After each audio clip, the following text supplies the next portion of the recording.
ہمارے رب نے ہمارے وجود کو ڈیزائن کس طرح کیا ہے۔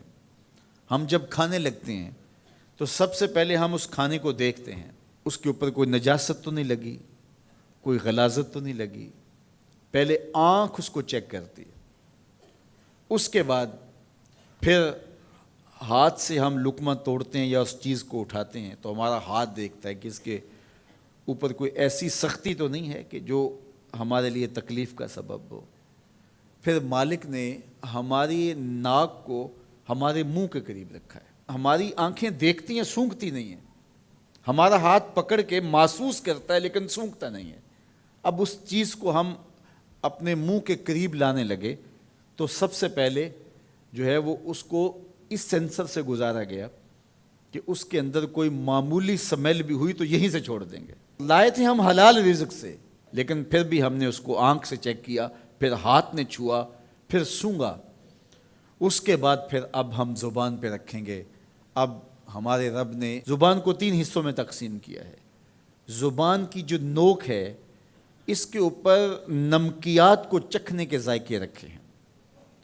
زبان کا درمیانہ حصہ جو ہے یہ مٹھاس کا احساس کرتا ہے، اور حلق کے قریب جو حصہ ہے یہ کڑواہٹ کا احساس کرتا ہے۔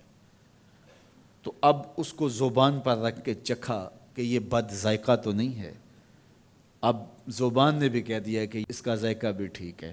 اب دانتوں کی چکی میں پیسا کہ اس کے اندر کوئی ایسی چیز تو نہیں ہے کہ جو تمہارے معدے پہ شاک ہو، پھر تمہارے حلق سے نیچے اترا۔ وہ رب نہیں چاہتا تمہارے حلق میں ایک لقمہ بھی ایسا جائے جس میں ذائقہ نہ ہو، جس کے اندر بدبو ہو، جس میں تعفن ہو، جس پر کوئی غلاظت ہو اور جو ناپسندیدہ ہو۔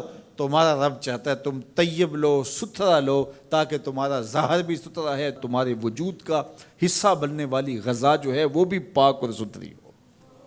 تمہارا رب تمہیں صاف دیکھنا چاہتا ہے، صاف رکھنا چاہتا ہے۔ یہ تمہارے لیے اس رب کی تلقین ہے کہ تم صاف رہو۔ جو کھانے کا وضو ہے وہ ہاتھ دھونا ہے اور کلی کرنا ہے۔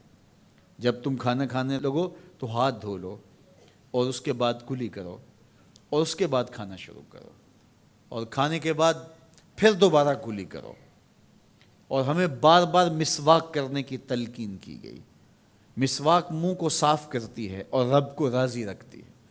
میں نے کہا کہ جب بچہ پیدا ہوتا ہے تو اس وقت اس کو غسل دیا جاتا ہے، اور جب جنازہ اٹھتا ہے تو اس سے قبل بھی اس کو غسل دیا جاتا ہے۔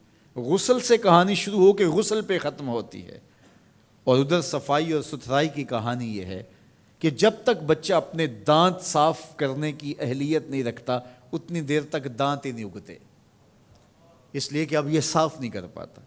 اور جب وہ صاف کر پائے گا تو پھر دانت اگنا شروع ہوں گے، اور پھر ان دانتوں کو ہر لحاظ سے صاف رکھے، ان کو ستھرا رکھے۔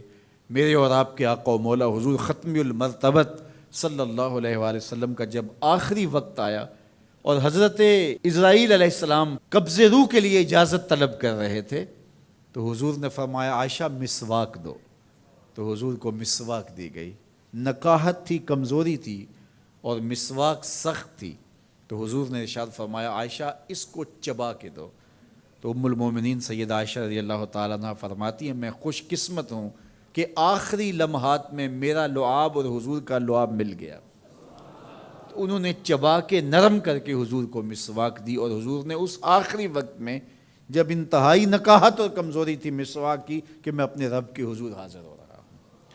تو ہمارے دین نے ہمیں یہ تلقین کی ہے کہ تم اپنے آپ کو بھی صاف رکھو، اپنے وجود کو بھی صاف رکھو، اپنے بالوں کو بھی صاف رکھو، اپنے لباس کو بھی ستھرا رکھو، لیکن پھر اس پہ اکتفا نہیں ہے۔ جہاں تم رہتے ہو اس جگہ کو بھی تم صاف رکھو، اپنے اطراف کے ماحول کو بھی صاف رکھو، اپنے گھر کو بھی صاف رکھو، اور اپنی گلی کو اور اپنے محلے کی صفائی کا اہتمام کرو۔